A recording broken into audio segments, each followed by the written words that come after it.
भाव है किसी से भी, वो फिनिश हो गया। क्यों फिनिश हो गया? क्योंकि वो अब देख पा रहे हैं कि ये सब आत्मरूप ही है, सबका आत्मरूप देख पा रहे हैं। गीता में एक श्लोक में पहले आया था कि जिसको ज्ञान हो गया वह सब प्राणियों को पहले खुद में और फिर मुझ में देखे। तो उसके लिए सब सेम हो गए। उनके बाहरी जो कवरिंग है, चाहे वो किसी एनिमल की है, चाहे कोई बहुत विद्वान है, या कोई बुरे कर्म करने वाला है, वो उनके लिए सेम हो गया। जिनका मन समभाव में स्थित है। आंटी, हाँ, एक बताइए। क्वेश्चन है। जैसे कि ये वाला जो आपने बताया, तो ये हम्म। तभी हो सकता है ना जब आपको वो आत्मज्ञान हो गया, उससे पहले नहीं आपको फील होगा? नहीं, उससे पहले नहीं होगा। उससे पहले नहीं उससे होगा। पहले क्या आपको फिर ट्राई करना है कि नहीं, आप ट्राई नहीं उनको करना देखो? आपको। नहीं, आप जो भी है कि अगर किसी की आप सेम नहीं वो कर सकते, क्योंकि वो प्रैक्टिकल करने में जब तक आप उस हम्म। अचीव कर पाए, तो आप जो भी करोगे तो वो सुपरफिशियल लेवल पे ही होगा। हम्म। क्योंकि आपको मतलब हमें क्या वो फिर ट्राई करना होता है, जैसे कि आप कहते हो कि सबको वो समत्व भाव से देखना है, हाँ, एक जैसे उससे। वो तो उनको। वो हम्म, तो उस टाइम पे आपको होगी सारी जो भी नॉलेज होगी, जब आप उसको मतलब अटेन कर लोगे। तो उससे पहले कि आपको सिर्फ उनको ट्राई करते हुए देखना है?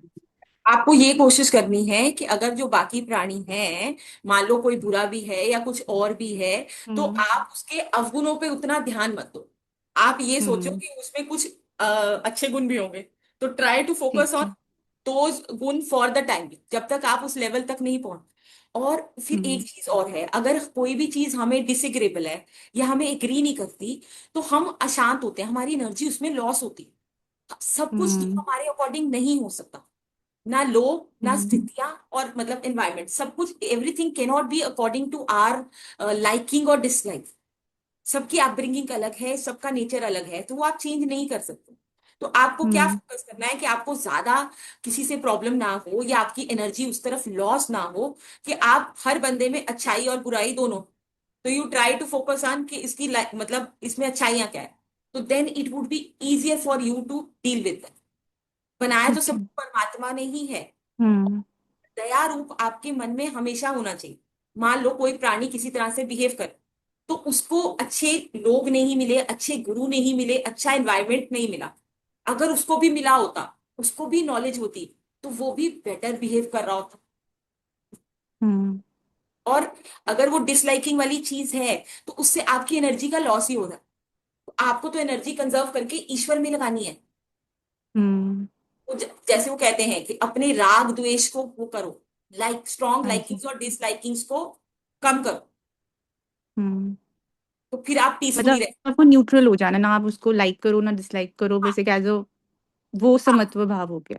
हाँ। ओके, अभी वो समत्वभाव होगा तभी जब आप समाधि को प्राप्त कर लो। अभी तो मतलब अभी अच्छा। आप जो भी करोगे वो बहुत सुपरफिशियल लेवल से होगा, क्योंकि अंदर से तो ज्ञान हुआ हम्म। ही नहीं ना। अंदर में तो हम्म। सबके आत्म रूप को नहीं देख पा रहे आप। अभी तो सब आपको हम्म। अलग अलग ही दिख रहे हैं। हम्म। तो समत्व रूप होगा तभी प्राप्त जब आप समाधि में लीन हो जाओ, जब ईश्वर में लीन हम्म। हो गए लास्ट स्टेज।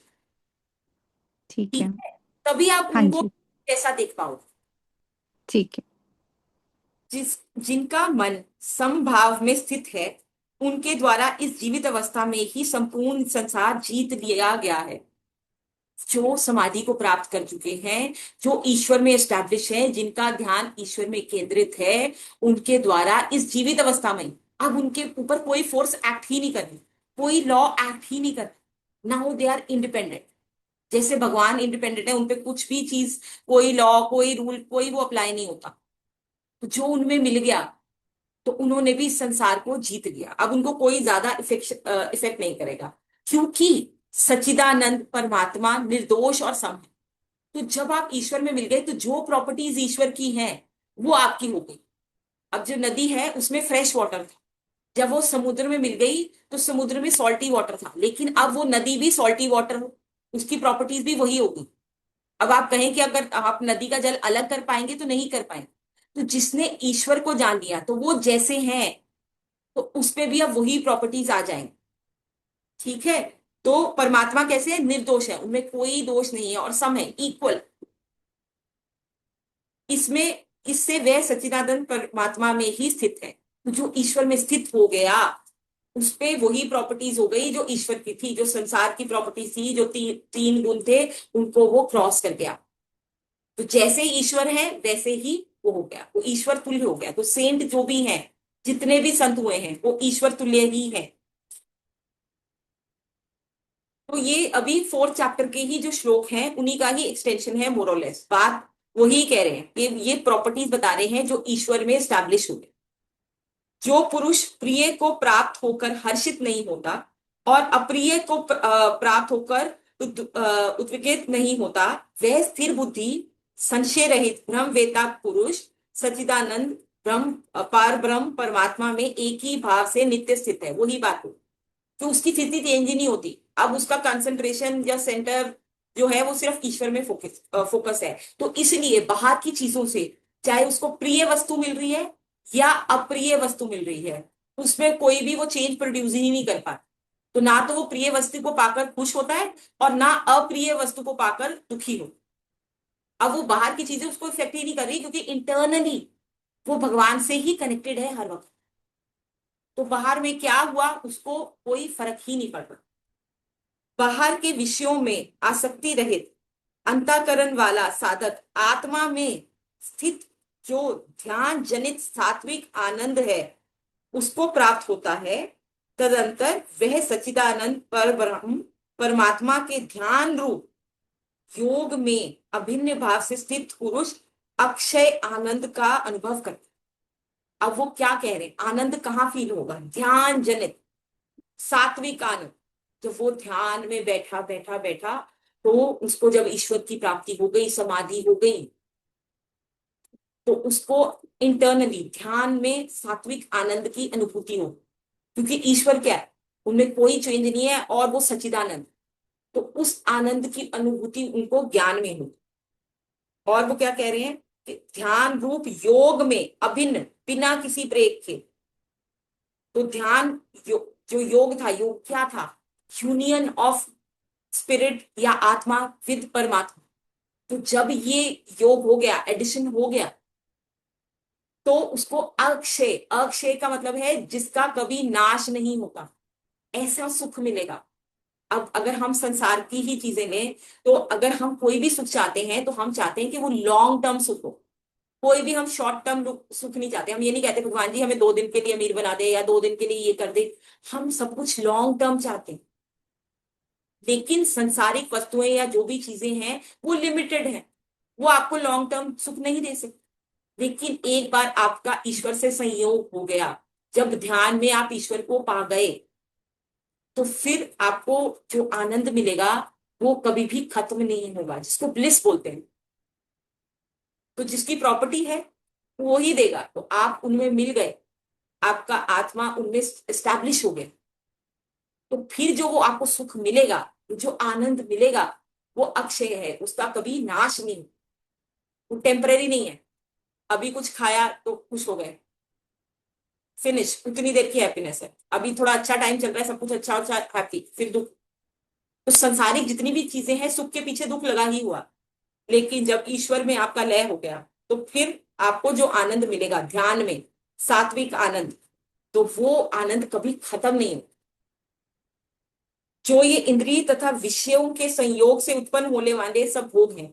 तो अब भोग क्या है, जो भी जब भी इंद्रियों का विषयों से संयोग होता है तो हम भोग भोगते हैं। जैसे आंख को कुछ अच्छा देखने को मिल गया, जीवा को कुछ अच्छा खाने को मिल गया, तो वो भोग, तो इंटरेक्शन होगा जब भी, तभी आप कुछ फील कर पाएंगे या भोग लेंगे। यद्यपि विषयी पुरुष को सुख रूप भासते हैं, मतलब दिखते हैं, तो भी दुख के हेतु ही है और आदि अंत वाले अर्थात अनित्य हैं। तो कह रहे हैं जितने भी भोग हैं वो आपकी इंद्रियों और विषयों का इंटरैक्शन से उत्पन्न होते हैं, और वो टेम्पररी है। उनकी आदि और अंत वाले हैं, उनकी बिगनिंग है और वो एंड है, और इसलिए वो अनित्य है। तो वो आपको परमानेंट आनंद या सुख नहीं दे सकते। तो जो विषयी पुरुष है, जिसको हम भोगी कहते हैं, जिसकी भोगों में आसक्ति है, योगी जिसकी योग में आसक्ति है, जो ईश्वर की तरफ चल रहा है, जो अपनी इंद्रियों को साध रहा है, तो जो भोगी है उसको वो जो टेम्पररी सुख है वो अच्छे लगते हैं। इसलिए हे अर्जुन, बुद्धिमान विवेकी पुरुष उनमें नहीं रमता। तो वो उसमें इंटैंगल नहीं होता, उसमें इंग्रॉस नहीं होता कि ये जो संसारिक विषय है, क्योंकि उसको पता है ये टेम्पररी है, इनकी स्टार्टिंग है और बिगनिंग है। अभी आपने कुछ खाया वो अच्छा लगा, आपको सुख, खुशी या सुख महसूस हुआ, अब आपने उसको ज्यादा खा लिया, तो एक टाइम के बाद आपको अवर्जन ही हो जाएगी उस चीज से। तो जो संसारिक विषय हैं वो लिमिटेड है, आप उनको बहुत ज्यादा कितना भी ग्रहण कर लो तो वो शांति या सुख आएगा ही, क्योंकि वो उनकी प्रॉपर्टी नहीं। तो अगर आपको ठंडक चाहिए तो आपको राजस्थान नहीं, आपको हिमालय जाना पड़ेगा। तो अगर आपको असली में सुख चाहिए तो वो संसारिक पदार्थों में नहीं है। तो इसलिए जो समझदार लोग हैं, जो विवेकी लोग हैं, वो इसमें ओवर इन्वॉल्व नहीं होते, रमते नहीं है। उनको पता है कि दे आर टेम्पररी। तो वो मन के लेवल पे नहीं, वो बुद्धि के लेवल से काम कर, वे इंडल्ज ओवर इंडल्जेंस नहीं कर रहे, उनको पता है कि दिस इज टेम्पररी। तो आपकी बुद्धि जब स्ट्रांग होगी तो वो मन पे निरंतर कि इसमें ओवर इंटेलिजेंस में कोई फायदा नहीं है, ये टेम्परेरी। तो इसमें एक बात और है कि हमें, ये बहुत इंपॉर्टेंट बात है कि हमें भोगों को छोड़ना, इसकी एक अगर विपरीत है कि अगर हम ईश्वर को पकड़ ले या ईश्वर में अपना ध्यान ज्यादा से ज्यादा लगाए, ज्यादा से ज्यादा सत्संग करें, तो हमें भोगों को छोड़ना नहीं पड़ेगा, वो ऑटोमेटिकली छूट जाएंगे। फॉर एग्जाम्पल, अब एक बच्चा है जिसको टॉयज अच्छे लगते हैं, 2-3 साल का बच्चा। अब वो टॉयज, अब उसको बड़ा मजा आता है उनके साथ खेलने में। लेकिन जैसे जैसे वो बढ़ता है आगे, मान लो वो अब 5 इयर्स का हो गया, अब उसको साइकिल चाहिए। अब वो टॉयज में उसका इंक्लिनेशन अपने आप कम हो गया। तो हमें सांसारिक पदार्थों को अगर हम छोड़ने लगेंगे तो वो छूटेंगे नहीं, क्योंकि उनमें आसक्ति रहेगी। तो हमें करना क्या है, दूसरा रास्ता, अगर हम ईश्वर को पकड़ेंगे तो बिना मेहनत के ही ये सारे भोग ऑटोमेटिकली छूट जाएंगे। अगर हम उसकी दूसरी डायरेक्शन में कि हमें भोग छोड़ने हैं, भोग छोड़ने हैं, लेकिन मन ईश्वर में लगी नहीं रहा, मन संसार में ही है, तो थोड़ी देर के लिए हुआ, फिर पूरी तरीके से इंडल्जेंट हो रहे हो। लेकिन हम अगर सत्संग और मानस जप के द्वारा ईश्वर को पकड़ेंगे, जैसे जैसे हम ईश्वर का साथ ज्यादा करेंगे, तो हमारी ऑटोमेटिकली जो संसारिक पदार्थ हैं, जो भोग हैं, उनमें रुचि ऑटोमेटिकली कम हो जाए। तो हमें कुछ छोड़ना नहीं है, हमें उनको पकड़ना है जो सब सुख के स्रोत हैं, सोर्स हैं। क्योंकि अगर हम सिर्फ छोड़ने में वो करते रहेंगे और उनमें अटैच नहीं होंगे, जब हम उनमें अटैच होने लगेंगे तो संसारिक पदार्थों की तरफ आसक्ति ऑटोमेटिकली कम हो जाएगी। तो ये बहुत इंपॉर्टेंट बात, क्योंकि बहुत लोग पूछते हैं कि हम ये छोड़ दें, वो छोड़ दें, वो, आप सिर्फ ईश्वर को पकड़िए, ईश्वर के साथ कनेक्ट हुई, तो जो आपके भोग हैं वो ऑटोमेटिकली आपका उनमें से ध्यान हट जाए। अगर आपने फोकस ही हटा लिया अपना संसारिक चीजों की तरफ और अपना फोकस ईश्वर की तरफ शिफ्ट किया, तो ऑटोमेटिकली छूट जाएंगे, आपको उनको छोड़ने के लिए अलग से मेहनत नहीं करनी। ठीक है, तो ये बहुत इंपॉर्टेंट है। जो साधक इस मनुष्य शरीर में शरीर का नाश होने से पहले पहले ही काम क्रोध से उत्पन्न होने वाले वेगों को सहन करने में समर्थ हो जाता है, वही पुरुष योगी है और वही सुखी। तो ये होगा तभी जब हम आगे के लेवल जाए। हम बाहर से उसको कंट्रोल करना चाहेंगे तो वो कंट्रोल नहीं हो। तो ये विकार हैं जो जितने भी, काम क्रोध लोभ मोह, तो ये हर वक्त हम पे हावी होते रहते हैं। जब भी हम इंद्रियों के उसके साथ विषयों में इंटरेक्शन करते हैं तो ये कुछ ना कुछ उत्पन्न होता। तो वो कह रहे हैं कि इनको सहना, जो इनको सहना सीख जाता है, कि जैसे डिजायर आई, किसी को डिजायर आई, अब जितनी कम डिजायर्स होंगी उतनी कम फंसेंगे। जैसे एक टीवी देख रहे हैं, एक नई कार की डिजायर आई, कि एडवर्टीजमेंट आई। अब वाइफ भी देख रही थी और हस्बैंड भी देख रही थी। वाइफ ने देखा, उसको कोई फर्क नहीं पड़ा। हस्बैंड को होगा, हाँ ये अच्छी कार है, इसको टेस्ट ड्राइव कर सकते हैं या इसको देख सकते हैं। तो जब वो उस मतलब इच्छा के वो हुआ, तो अब उसमें वो कामना जाग, जब भी डिजायर जाग रही है, अगर आपका विवेक जागरूक है या आप सतर्क हैं, तो आप वो डिजायर को इंटरैक्ट कर सकते हो। जितनी कम डिजायर्स होंगी उतनी कामना, जितनी कम होगी उतना वो, तो आप वो बोलोगे नहीं नहीं, ऑलरेडी मेरे पास, बुद्धि कहेगी नहीं यार ऑलरेडी कार है, ये सही चल रही है, अभी इसको 2 ही साल हुए, मुझे नई कार की जरूरत नहीं है। तो अगर विवेक काम नहीं किया तो कहेगा नहीं मैं ये चीज खरीद लूं। तो बुद्धि का कंट्रोल बहुत इंपॉर्टेंट है। तो अगर आप हमेशा मन की ही करते जाएंगे तो आप बहते ही जाएंगे पानी में, बिना किसी अनकंट्रोल्ड, मतलब उसके कोई कंट्रोल नहीं रहेगा। तो बुद्धि का सतर्क होना, तो सत्संग ध्यान और सदाचार, इससे आपकी विवेक शक्ति बढ़ेगी, क्या सही है क्या गलत। नहीं तो डिजायर्स के उसमें आप बहते ही चले जाएं। तो वो क्या कह रहे हैं कि जो कामना और क्रोध से उत्पन्न होने वाले वेगों को सहन करने में समर्थ हो जाए। तो ये नहीं कि टोटल डिजायरलेसनेस, वो होनी चाहिए, अल्टीमेटली वही होनी चाहिए, लेकिन शुरू में आप बस ईश्वर का ध्यान सत्संग करिए तो चीजें अपने आप डिम हो जाए, वो लाइट हो जाएंगी। अब उस बच्चे को हमें जबरदस्ती टॉय छीन के साइकिल नहीं देना पड़ा। जब वो बड़ा हो गया उसको खुद ही समझ में आ गई कि ये साइकिल अब मेरे लिए ज्यादा इंपॉर्टेंट है, वो टॉयज ऑटोमेटिकली छूट। ठीक है। तो ये जो कामनाएं हैं, डिजायर्स हैं, इन्होंने ही हमें अशांत कर रखा, इन्होंने ही हमें संसार में बांध रखा। एक डिजायर पूरी होती है, फिर दूसरी, फिर तीसरी, और यही है जो हमें संसार में दौड़ा रही है, शांत नहीं बैठने देते। तो अगर उसमें विवेक का कंपोनेंट ऐड हो जाए तो आपकी ये जर्नी इजी हो जाएगी। जो पुरुष अंतरात्मा में ही सुख वाला है, आत्मा में ही रमन करने वाला है, तथा जो आत्मा में ही ज्ञान वाला है, वह सच्चिदानंद पार ब्रह्म परमात्मा के साथ एक ही भाव को प्राप्त होकर सांख्य योगी शांत ब्रह्म को प्राप्त कर।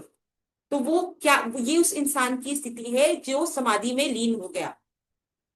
तो उसके क्या है, उसकी अंतरात्मा में ही सुख सुख वाला है, उसको बाहर जाने की जरूरत ही नहीं। हम बाहर क्यों दौड़ रहे हैं, हमें चलना अंदर है, क्योंकि हमें लगता है कि संसारिक मटेरियल चीजों में, मैटर में सुख है, लेकिन सुख है नहीं, ये एक भ्रम है। जैसे अंधेरे में एक रस्सी पड़ी थी और आपका पैर टकराया, आपको सांप का भ्रम हो गया, उस इमेजिनेशन से आपको डर लगा, भय लगा। तो ऐसे ही हम एक भ्रम में जी रहे हैं, ये जो माया है कि संसारिक वस्तुओं में सुख है, वो सुख है नहीं, वो लगता है। तो जिसकी आत्मा हमेशा ईश्वर में ही रत है, ठीक है, तो उसमें उसको वही शांति महसूस होगी जो ईश्वर में है। जिनके सब पाप नष्ट हो गए हैं, जिनके सब संशय ज्ञान के द्वारा निवृत्त हो गए, कि जो भी डाउट्स थे दे हैव बीन डिस्पेल्ड बाय ज्ञान। कौन सा ज्ञान? आत्मज्ञान।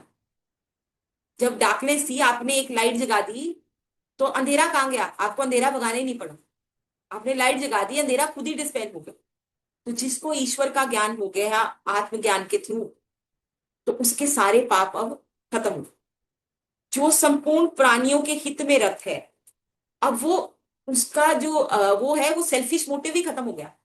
तो सारे प्राणियों की बेहतरी उसका मोटिव बन गया। अब खुद का कुछ सेल्फ बचा ही नहीं कि वो सेल्फ के बारे में सोचे। अब सारे प्राणी उसके लिए सेम ही हो गए, तो उनके हित में रख है। अब उनके हित की, सारे प्राणी उसके लिए एक जैसे हैं और वे उनकी भलाई की सोचता है। जिनका जीता हुआ मन निश्चल, मन में कोई भी वेव नहीं है, वाइब्रेशन नहीं है, कोई हलचल नहीं है, परमात्मा में स्थित है, वह ब्रह्म वेता पुरुष शांत ब्रह्म को प्राप्त। अब अशांति क्या है? अशांति क्या है?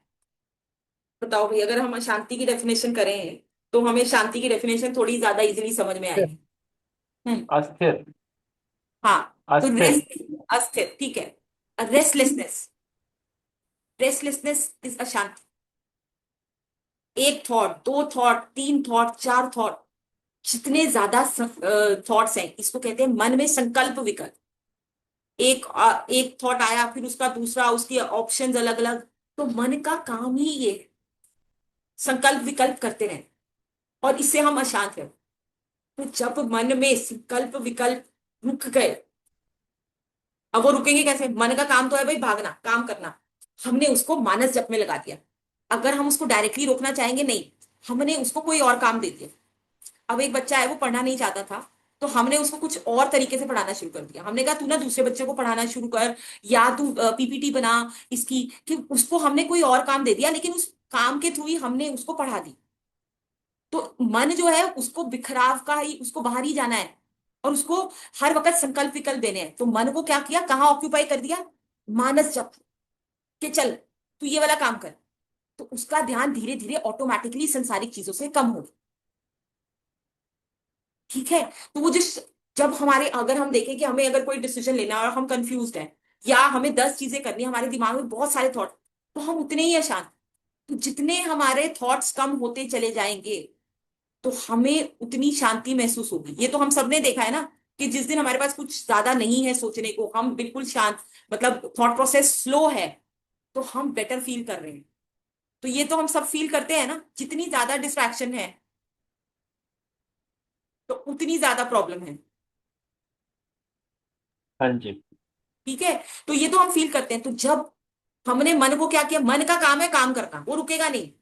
तो जब मन ने रुकना ही नहीं है तो हमने क्या करा, मन को डाइवर्ट कर दिया, दूसरे काम में लगा दिया कि चल भाई तू लग जा मानस जाप, मानस जाप कर, मन से जाप कर, ईश्वर का नाम रिपीट कर।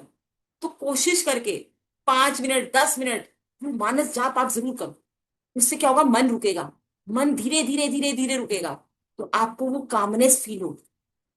जितने ज्यादा थॉट्स उतनी है शांत, जितनी वाइब्रेशन जितनी हलचल उतनी रेस्टलेसनेस। ठीक है। मानस जाप कैसे करें? कोई क्या भी नाम भगवान, लूँ? जो कोई भी भगवान जी का नाम, गुरु का नाम, जिसमें आपकी आस्था है, छोटा सा नाम, बड़ा नहीं चाहिए क्योंकि मरे में बिखराव होता है, उसको बार बार रिपीट करना मानस जाप है। हम्म। ठीक है, अच्छा। कोई भी नाम हो पर सकता है। आंटी 5 मिनट से तो मुझे लगता है कुछ नहीं होगा कि आप 5 मिनट, क्योंकि जब मुझे लग रहा है जब आप जागते हो तो तब तो आपके थॉट शुरू हो जाते हैं। हम्म, सोने से पहले भी रहते हैं, तो वो तो हम्म, मुझे लग रहा है पूरे दिन का ही हो गया कि आपको करते ही रहना है, करते ही क्योंकि रहना है, थॉट्स लेकिन तो नेवर हाँ एंडिंग है। थॉट्स, हाँ नहीं रुकेंगे। लेकिन वो आप शुरू में, मतलब देखो आप सीधा पहाड़ नहीं चढ़ सकते, पहले थोड़ी आपको हम्म ट्रेनिंग करनी पड़ेगी, एक्सरसाइज करनी पड़ेगी ना। मन आपको हम्म रुकेगा ही नहीं, आप 2 मिनट भी नहीं कर सकते एक्चुअली में। जब आप 2 मिनट भी करते हो उसमें वो 3 बार बार भाग गया होता है, तो प्रत्याहार करके उसको वापस हम्म लाना पड़ता है। तो पांच हम्म, मिनट की जो बात हो रही है वो नॉन स्टॉप की बात हो रही है। अच्छा।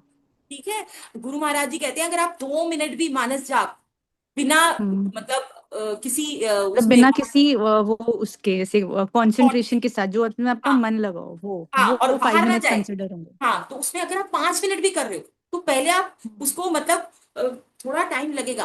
तो 5 मिनट भी अगर हम्म आप करोगे तो आपको धीरे धीरे वो बेटर होना शुरू हो जाए।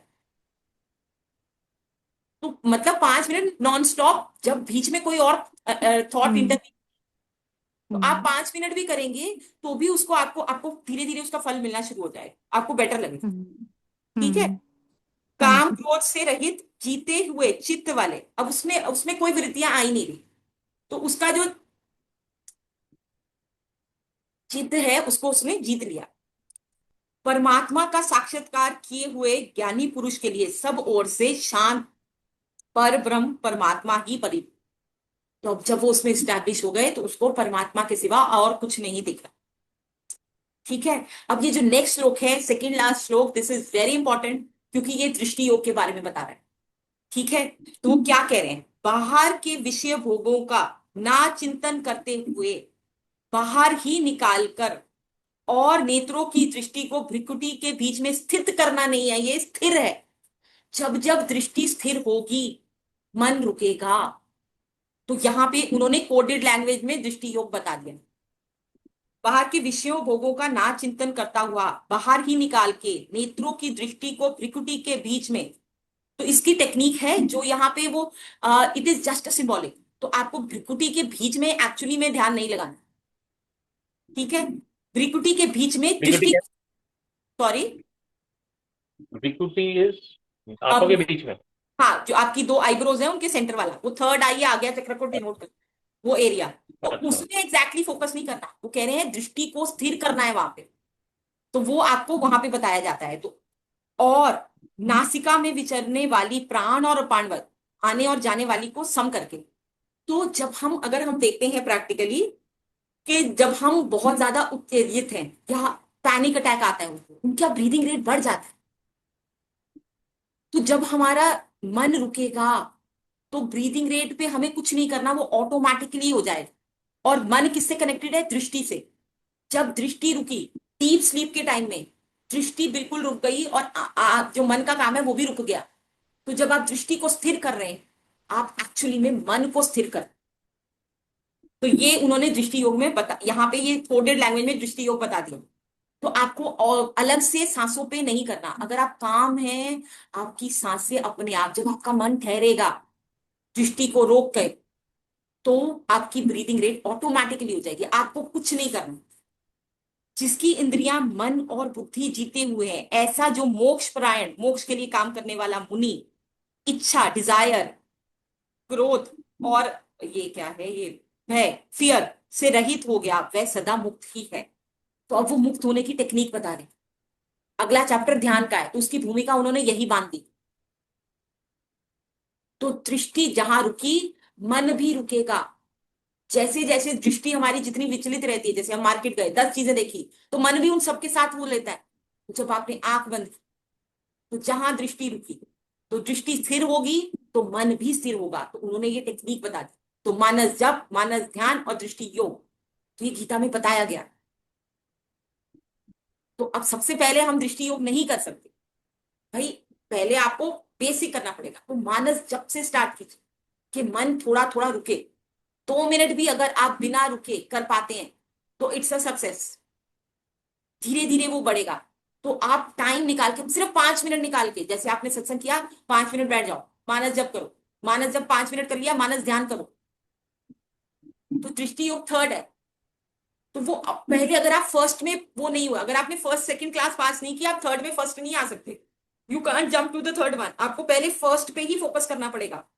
तो जैसे जैसे फर्स्ट बेटर होता चला जाएगा, आपको सेकंड होता चला जाएगा। जैसे सेकंड बेटर होगा, तो आपको अपने आप थर्ड हो जाएगा। तो मानस जप, मानस ध्यान और दृष्टि।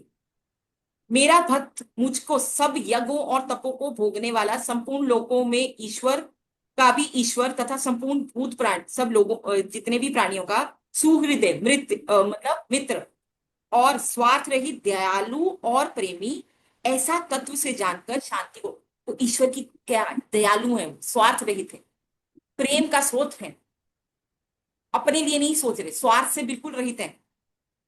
तो ईश्वर को जो पा लेता है, वो प्रॉपर्टीज उसमें आ गई।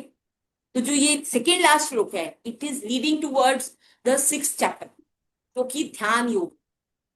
तो आंख बंद करते हैं तो दृष्टि बंद हुई। दृष्टि बंद किससे की, कि मन की हलचल कम हो जाए।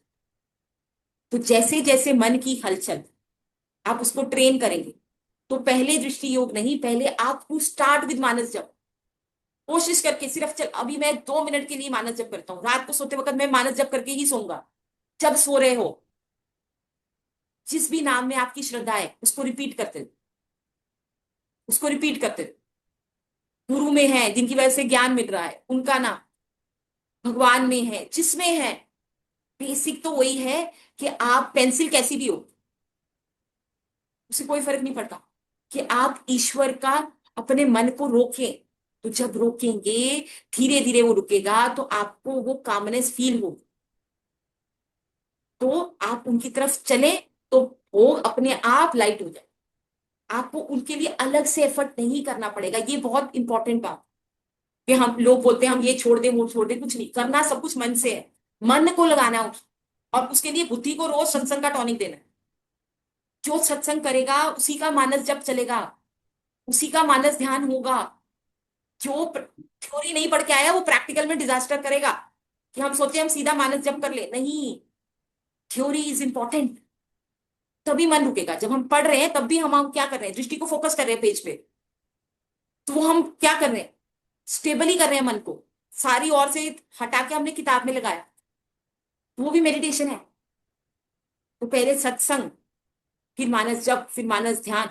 तो पहले इन 3 को ही स्ट्रॉन्ग कर लो, तो third fourth automatically they will follow. अगर अगर आपकी लगन सच्ची है, तो आपको थर्ड फोर्थ के बारे में वरी नहीं करना। आप अपना काम करो, कर्म करो बस, फल की चिंता छोड़ दो। He is there to take care of everything, he will guide you through everything.